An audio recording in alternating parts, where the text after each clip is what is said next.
Tell of the melon city एक व्यंग्यपूर्ण कविता है जो कक्षा 11 के अंग्रेजी पाठ्यक्रम में दिखाई देती है।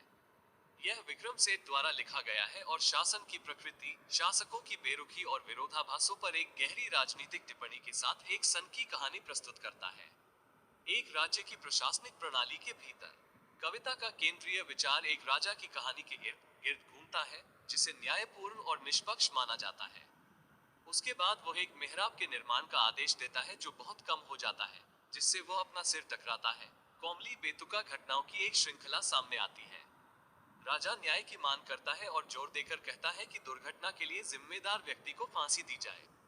फिर भी विभिन्न परिस्थितियों और पात्रों की उत्सुकता के कारण राजा को खुश करने और कानून के पत्र का पालन करने के लिए ये पता चला है कि राजा स्वयं सजा के लिए मानदंडों को फिट करता है।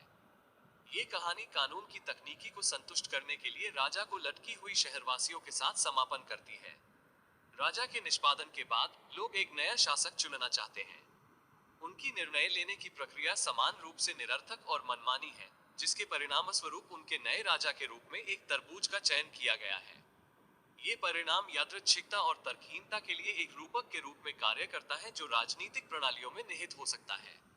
कविता के केंद्रीय विषयों में नौकरशाही के फॉल्स, सामान्य ज्ञान के बिना कानूनों के अंधे पालन की गैरबराबरी और राजनीतिक नेतृत्व की अप्रत्याशित प्रकृति और राजनीतिक नेतृत्व की अप्रत्याशित प्रकृति शामिल है। निर्णय लेना विक्रम सेठ किसी भी शासी निकाय के भीतर उभरने वाली अक्षमताओं और विषमताओं की आलोचना करने के लिए हास्य और विडंबना का उपयोग करता है। ये सुझाव देता है कि कभी कभी न्याय का प्रशासन और नेताओं का चयन एक राजा होने के लिए तरबूज चुनने के रूप में मनमाना हो सकता है। यदि ये वीडियो आपको अच्छी लगी तो वीडियो को लाइक, चैनल को सब्सक्राइब करना न भूलें।